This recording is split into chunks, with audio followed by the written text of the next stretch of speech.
Welcome to the Guitar Breakdown, where we take name brand guitars and push them to the limit to help make you a more informed consumer, even if that means we have to destroy them. From tuner to tailpiece, we'll tell you everything that you need to know. Today we're testing the Taylor Academy 12 Grand Concert Model guitar. Coming in at $550, it fits firmly in the entry-level category. The guitar will be judged in 3 different categories and awarded points based on how well it performs, with a maximum of 150 points available. At the end of the video, the guitar will receive a breakdown score, and we'll see how it stacks up against the competition.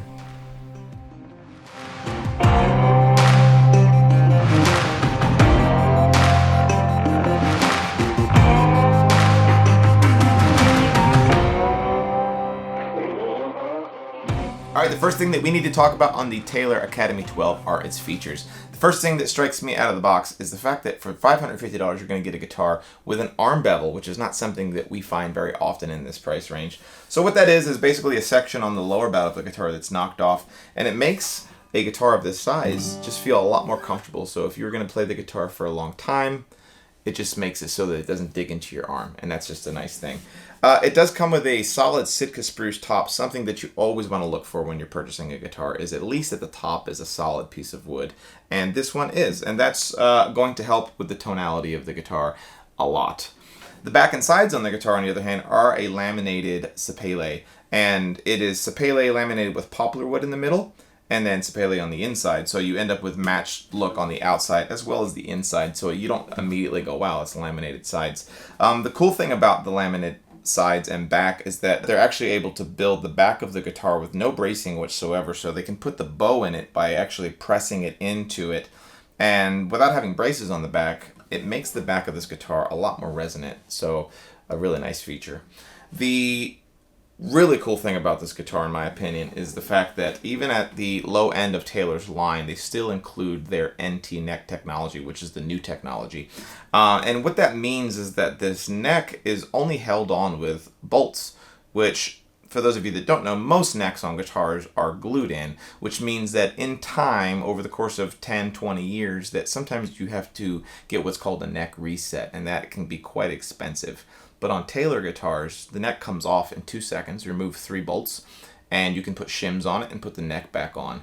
And so it might be something that you don't think about now, but something that in 20 years from now, if this guitar does need a neck reset, you can do it for super cheap and super quickly. You can even do it yourself, which is a really, really nice benefit for a guitar. And the last thing that I would like to say is that it comes with genuine ebony fretboard and bridge, which is not something that you always see on guitars in this price range. So all in all, the features on this guitar, pretty top notch, which is what we come to expect with Taylors. All right, the next thing that we need to talk about are the hardware that comes on this guitar. It does come with chrome tuning machines and strap buttons on it. And for years, Taylor had Grover tuning machines on their guitars, but I believe many years ago they actually switched out to making them in-house or just white labeling them with their logo on them. These ones do not have a logo on them, but they are very nice tuning machines that have no play in them whatsoever, and I think that they're going to last you for years and give you a lot of precision to the ability to keep the guitar in tune. So yeah, those are great tuning machines. All right, the next thing we need to talk about is the playability of the Academy 12 guitar. The only thing that I can find that's different about this guitar than any of the other ones is that it has a slightly shorter scale length. So it has a 24 7/8 inch scale length, which is just makes the guitar just a little bit easier to play. Note it's easier to bend.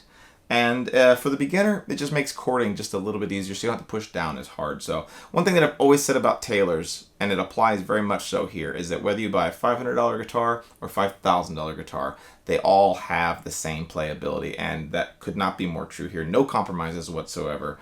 And man, it just plays super great. I tested it with a strobe tuner, and there was absolutely perfect intonation from the open position to the 12th fret. And man, what can I say? It's just it plays great, so. All right, the next thing that we need to do on this guitar is talk about its sound, which should be the most important thing for most people. And as always, we're going to be using the Zoom H6 recorder with the XY microphone about 6 inches from the sound hole, doing no post work on it whatsoever. So what you hear on your end, especially if you're using high quality headphones, is going to give you a good, nice, accurate representation of what the guitar sounds like. As always, we'll start and just play some cowboy chords from E major all the way through them back to E again, so that you can get a sense of what they sound like in their open position.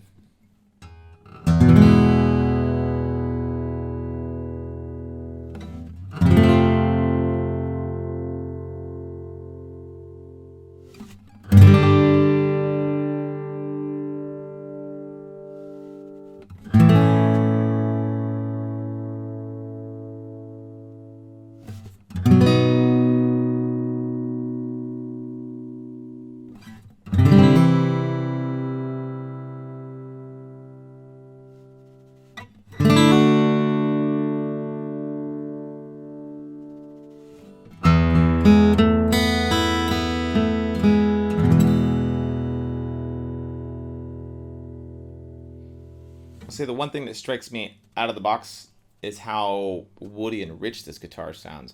It is a grand concert, which is Taylor's smaller body size, going from grand concert to the grand auditorium up to the grand symphony. So this is the smallest of that series of guitars.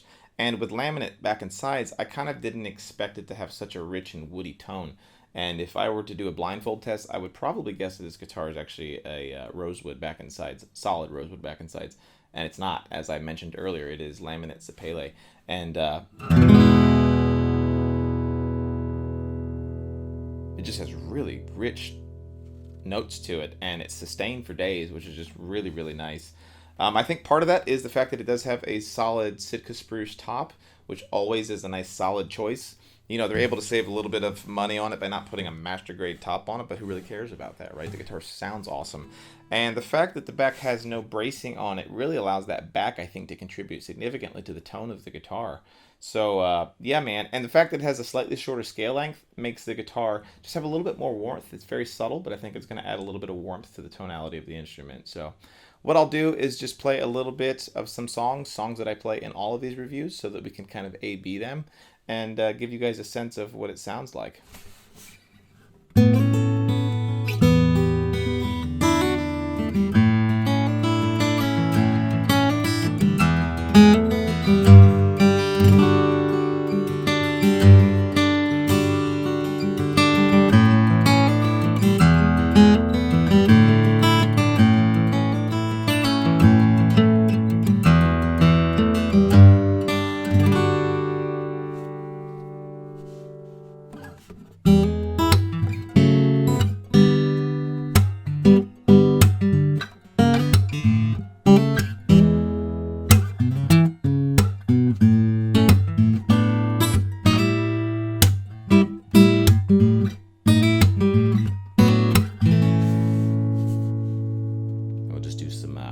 Some more bangy stuff on the guitar.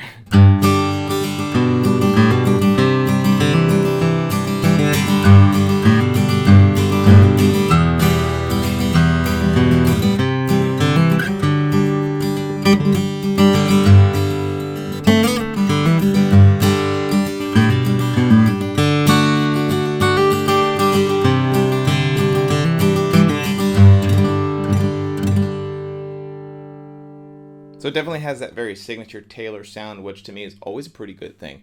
It cuts through really nicely, nice mids, nice highs, but surprisingly, a really nice bottom end on this guitar.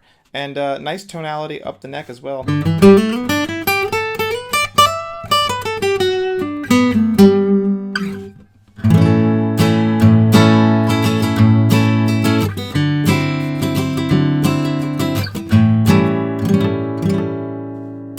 So overall, I will say that this guitar, I would highly recommend the sound on it. It does sound really good. All right, the last thing that we need to talk about in the daily category is the case that the guitar comes with.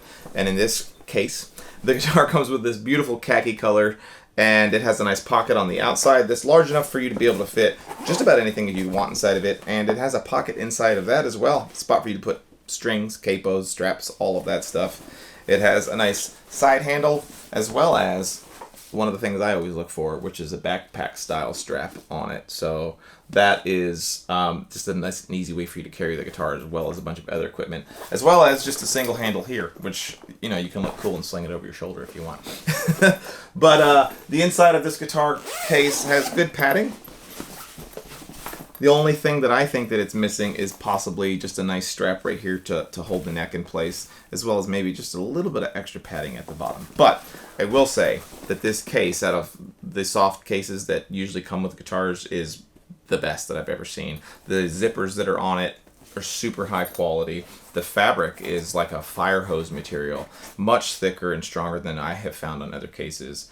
And I think that it will last you a very, very long time. And the case alone, I would say probably you would easily pay $150 for a case of this quality. And it comes with the guitar. So what's to not like? Okay, the next thing that we're going to do is our scratch resistance test, and we do this by using a wad of keys and belt buckles, and we're going to aggressively scratch them against the top and back of the guitar to simulate just general wear and tear on the instrument. We start off with the top.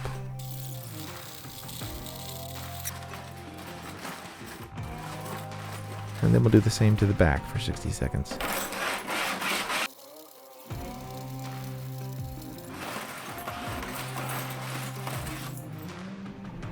And as you can see, it looks basically untouched, and you couldn't be happier with that. The back of the guitar looks the same, and this bodes well for how the finish will hold up over time.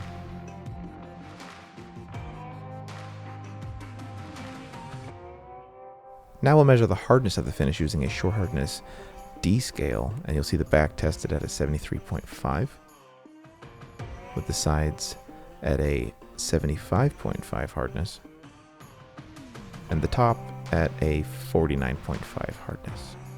Moving on to our dent resistance test, we're going to drop a carbide steel ball on the top and back of the guitar to measure its durability against dings, and it comes in at 143 grams.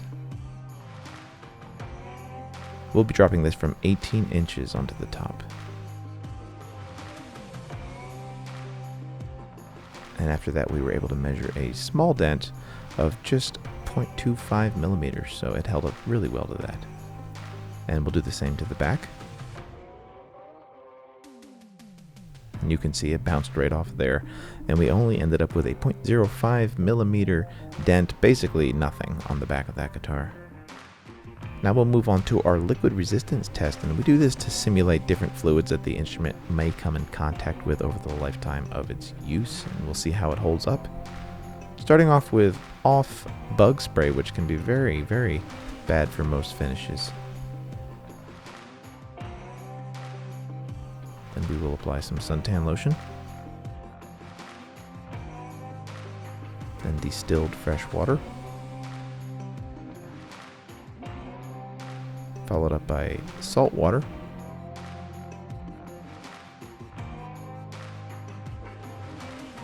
Some vodka.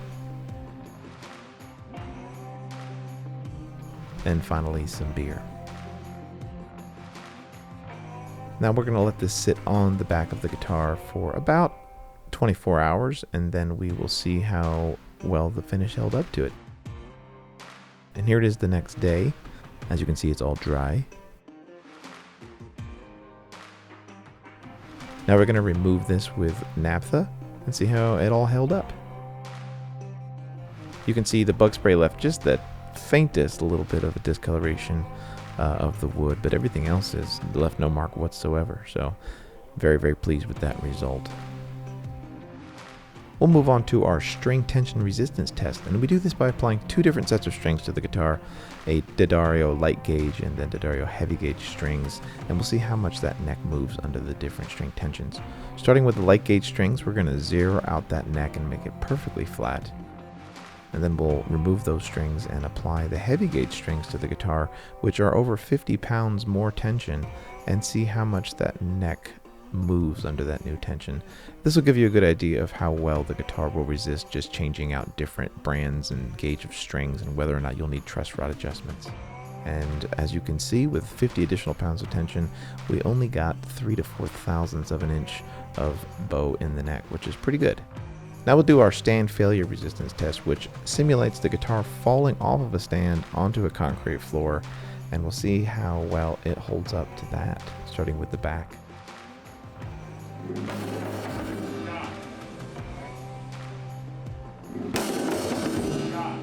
And in slow motion. fun to do, but I think we learned something from this. Now we'll do the same thing to the front of the guitar.